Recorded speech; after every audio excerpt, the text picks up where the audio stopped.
Schrodinger has a difficult equation. We're gonna try to solve it, but it's difficult.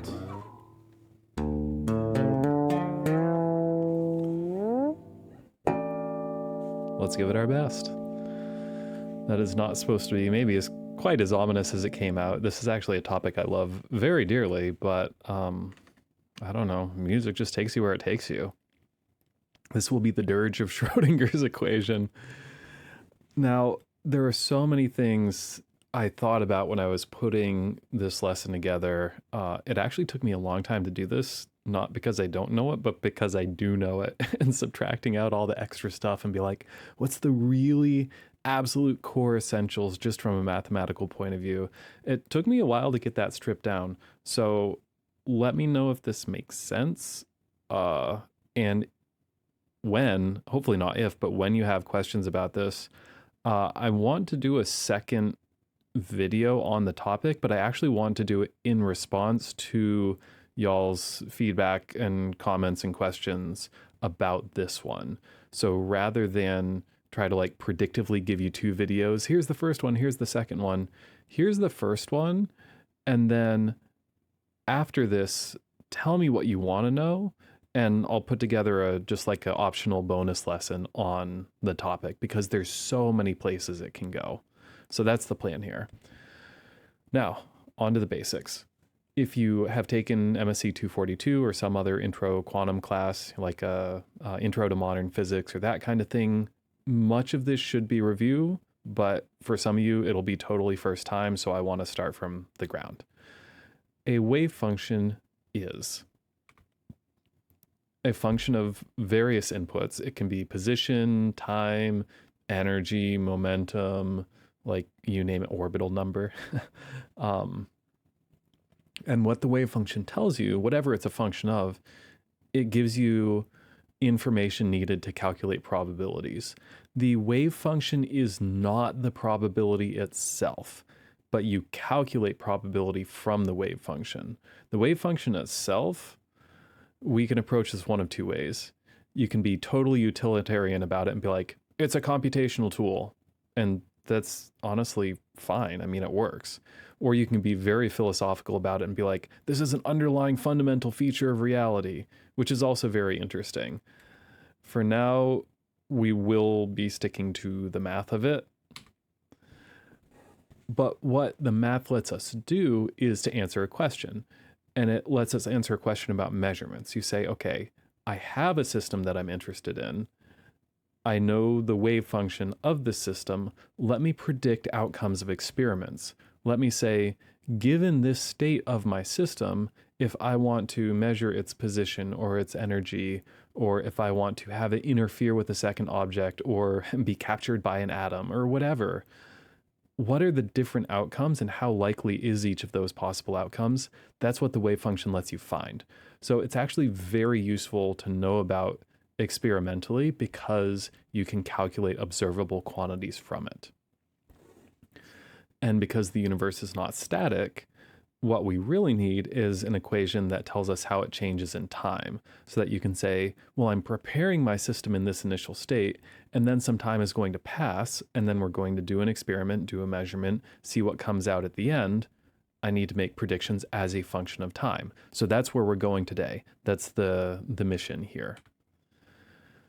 In order to motivate Schrodinger's equation, this is not going to be a proof. This is not going to be a rigorous formal derivation. This is going to be a mathematically suggestive, but not maybe 100% convincing approach. But it starts, the reason I like this approach is it starts from a very, very basic, like introductory physics perspective, which is to say, let's conserve energy. We're going to write a conservation of energy equation and then do some clever math with it. So we're saying total energy is kinetic plus potential, like really, truly physics 1, no cheating, no jokes, no traps. Calculating these energies might be very difficult. That's the trick, I guess, to all of this. But that's what we're going to do, is to set up an equation that, given a wave function, That's going to be the solution to the equation at the end of the day. If we take that solution and plug it in, then we need to be able to calculate energies of that wave function. What's its total energy? What's its kinetic? What's its potential? And the notation here, these little hats that all the letters are wearing, we love it because they're fun little hats. But this hat just indicates an operator. So it's going to be something that acts algebraically or calculusally on the function. So psi or psi is the wave function itself. This is our wave function. And then the E hat, the K hat, the V hat, those are different operators. Those will be different mathematical actions that act on this wave function in order to balance the equation, hopefully. So our mission, if we're going to write conservation of energy, our mission is to solve for these operators. What are the three mathematical actions we can do to this function, this wave function that lets us calculate probabilities, in order to have a balanced conservation of energy? Well, surprise, it's going to be a differential equation, and nobody was shocked. And even more surprising, since it's a differential equation, and also still really nobody is shocked, our answers are going to be exponentials, because it just seems like they always are, aren't they? Well, here it is once again. So I talked about this a little bit when we did the oscillator stuff, so this is coming back again. This equation is the equation of a traveling wave. So this is why we have position as well as time in here. This is going to be a wave that moves through space as time passes. And these different wave solutions will be the solutions to Schrodinger's equation. Why do we call them wave functions? Because they're waves and they're functions. It's a great name. It's just 100% accurate, really. Okay, so I'm not, again, doing this derivation. I'm not proving that these are the solutions to the equations that we're dealing with. I'm just saying, look, you know there's waves out in the world. You know a lot of things have wave-like nature to them. We know that exponentials, and more specifically complex exponentials, tend to be the solutions to lots of differential equations. This is a pretty reasonable thing to be working with at this point in your mathematical evolution. So given this wave, how can we calculate its different forms of energy? Well, there are two ingredients that I have to just give you. And this comes back to where do these equations come from? Well, they should be motivated by, or at the very least defended by, experimental data. So here are two empirical relationships. These are things that have been measured, and the universe says, yep, this sure does seem to be true. And then we're like, all right, universe, great. So what's going on here is that on the left, this is the energy of our quantum wave. H bar here, this is Planck's constant over 2 pi. So that is just converting it from joules per second to something with radians in there. Sorry, not joules per second, joules times seconds. So this is going to just switch it to an angular quantity instead of a linear quantity. And that is to match the frequency here being given in angular frequency units. So omega will be in radians per second, and then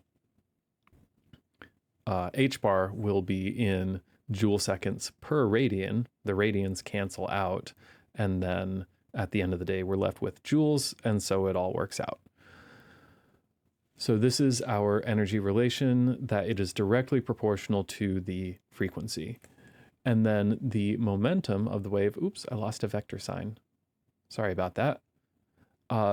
K vector is, well, it's the wave vector of the wave. And you're like, really? We're just going to put wave on everything? Yeah, you remember how we used to just put eigen on everything?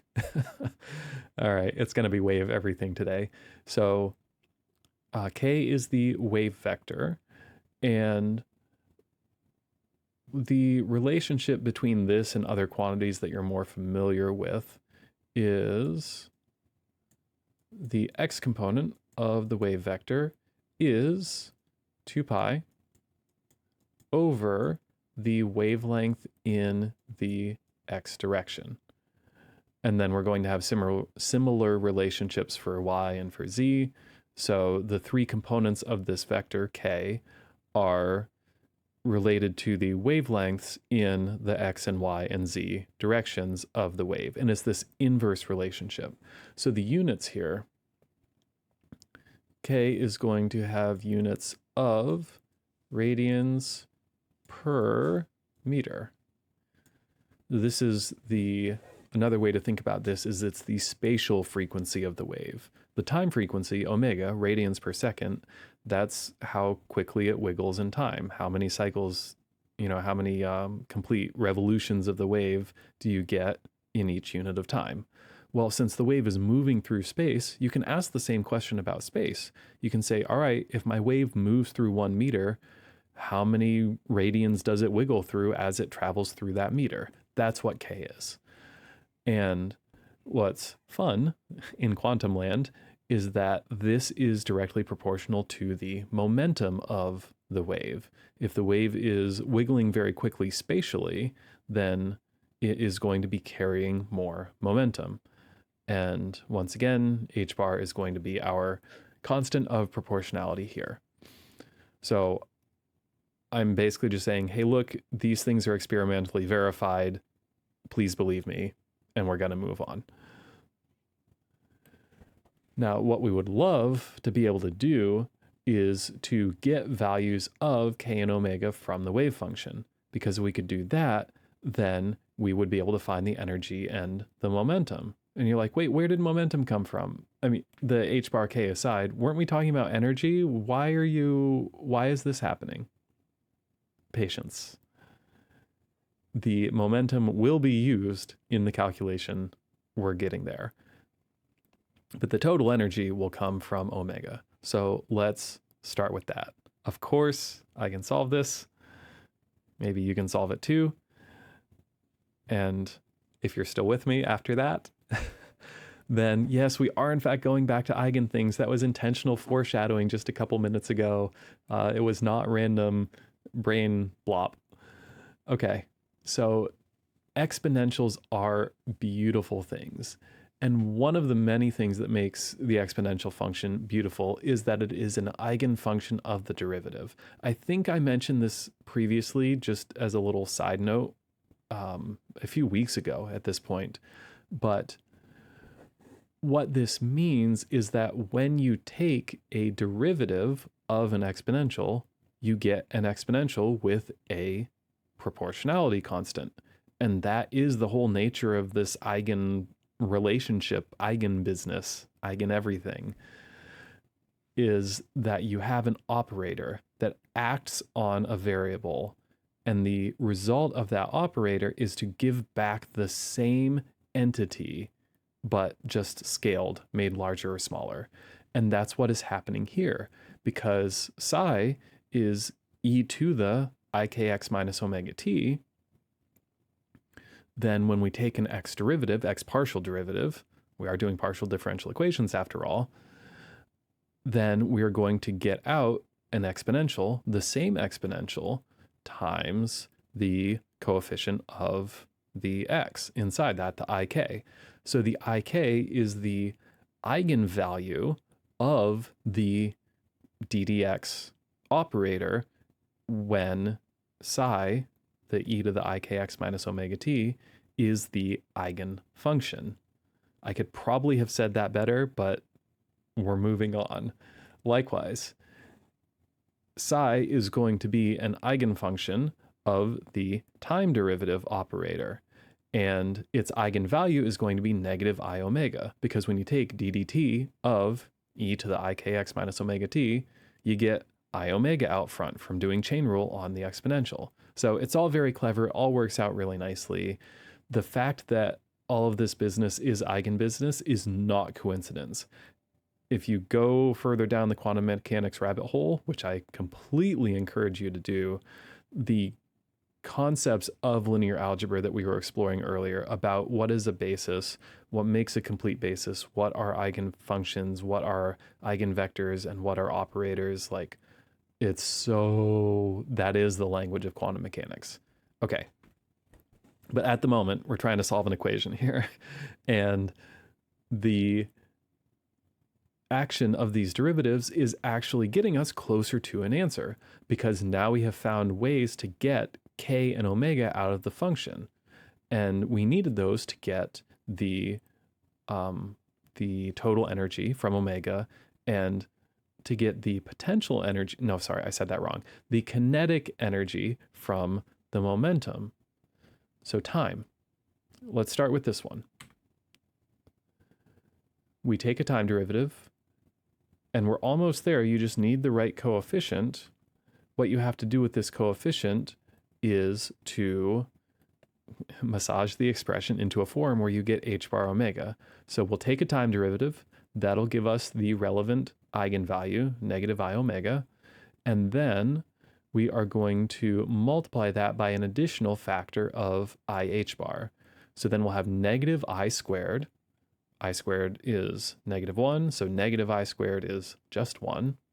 And then the h bar sits there out front and multiplies by the omega that we get out as this eigenvalue. And lo and behold, h bar omega, that's the energy. So we've found our energy operator. We've found the mathematical operation that you have to do to psi to get back psi with a coefficient, and that coefficient is the energy. So our operator is IH bar ddt. Very clever. Now we're going to do a similar thing in the spatial variables. This time, though, we need to take two derivatives. Why do we need to take two derivatives? It's because p squared over 2m is the kinetic energy.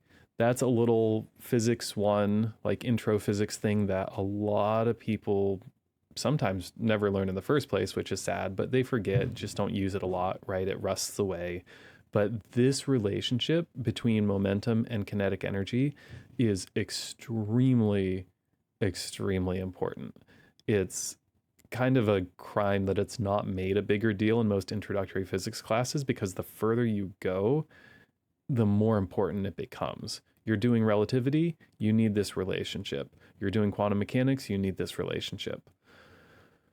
All right, so that's why we're taking two space derivatives here. D squared dx squared, that's going to give us the eigenvalue squared, since we're performing the operator twice. So here's ik squared, I squared, -1, and then what we're going to do, again, clever coefficient multiplication. If we throw in this extra factor of negative h bar squared over 2m, I know that seems really arbitrary, but it's doing something important in the equation. Because when we have the I squared k squared, the negatives are all going to cancel out. What now? We'll have negative I squared, so it becomes 1. We'll have k squared up top, and that will multiply by the h bar squared. And h bar k is the momentum of the wave. So now we have momentum squared over twice the mass. That's kinetic energy. So now we have our kinetic energy operator. Negative h bar squared over 2m times the second spatial derivative. And that operator gives back the same wave as we started with, but with a new coefficient. That coefficient is the kinetic energy. That's the eigenvalue of this operator. Great. So we've got total energy, we've got kinetic energy, now we just need to do potential energy. And this is where the problem gets very hard, like not a good time hard.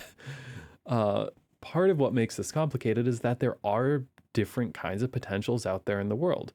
This is not a bad thing, it's just the nature of the universe. So if we're talking about gravitational energy, electrical energy, nuclear energy, whatever it is, there are going to be different equations for those different potentials that could be involved. And as you'll see in a minute when we get to the solution, write the solution, the potential is the part that makes this really difficult to actually solve. In the absence of any potentials, this is an equation, it becomes a simplified equation that we can deal with. But once you have different forms of potential energy involved, the equation just, it gets rough. Not much else to say about that. So obviously, since this is the first time in the introductory class, we're just going to throw it away altogether. Hooray! No potential energy involved in our initial solutions. Now, we'll get there, we'll build this up, but we're going to start with zero potential. So this will be a particle or a wave or whatever it is. This will be an entity with no external forces acting on it. So given that, we have our total energy, we have our kinetic energy, and for the moment, we're just going to throw away potential energy. We can assemble our solution. So here is our conservation of energy statement. And now we substitute in the energy operator and the kinetic operator, and this is what we get. Now, you're like, what do you mean familiar? I've never seen this in my life, unless you've taken a quantum class, in which case you're like, I saw this and immediately blocked it out. Then look at the form of the equation. Don't worry about the individual letters. Like, letters are just social constructs anyway. Look at the actions that are being performed on the function that we're trying to solve for. Remember, our wave function, this is the actual thing that we need to find the solution for so that we can calculate probabilities of events in the world. We have on the left a time derivative and some coefficients. And on the right, we have two space derivatives and some coefficients. And that should be something that is familiar because we have done it very recently in this class. Very, very recently. Yes, I'm dragging this out on purpose because I'm trying to make you think about it. What have we done where you had a time derivative on the left and two space derivatives on the right and some coefficient of proportionality? And if your answer is diffusion, you're right. Ding, ding, ding, ding, ding. Hooray! The Schrodinger equation fundamentally is a diffusion equation. Absolutely wild. Is there some deeper meaning here? Yes. This is not a arbitrary coincidence of mathing. This is actually very meaningful physically. Before we get into that and wrap this up, because I know this is a longer video, in 3 dimensions, here's the whole deal. Surprise, your space derivative becomes, or your second space derivative becomes the Laplacian. Your potential is going to be whatever it is, again, depending on which type of energies, which types of interactions are involved. But this is the full-on, no kidding, no jokes, no holding back, Schrodinger equation. It doesn't tell you how to solve it, but at least we have the equation now. And if you have the equation, solving it is just a matter of patience and computational power, honestly. Yes, there are some potentials for which you can find exact solutions by hand. I have famous in quotes here because, like, how famous is your, your typical partial differential equation solution to a normal human being? But the one that really stands out is the solution to the hydrogen atom. You can actually solve the hydrogen atom exactly and say, here are all of my orbitals, here are my different energy levels and how the electron is distributed in space around its nucleus. But as soon as the potential gets any more complicated than that, basically, it becomes anywhere from nearly impossible to actually impossible to solve by hand, and we do these things numerically. Now, this little animation that's been playing at the bottom, this has been my hint about the diffusion thing. One of the relationships in quantum mechanics that is pretty famous is the uncertainty principle, that you have this trade-off between uncertainty in position and uncertainty in momentum, and that there is a sort of minimum uncertainty that any wave can possess. Now, that's actually not a quantum mechanical rule. That is a rule of waves. All waves obey uncertainty principles. All waves will have this inverse relationship between constraining their position and constraining their wavelengths. The thing that is special in quantum mechanics is that the wavelength tells us the momentum. So given all of that, what happens as wave functions evolve in time is they tend to spread out. Because if you try to constrain their location, like we have at the beginning of the animation, right? Okay, here it is. So it starts out very narrowly constrained.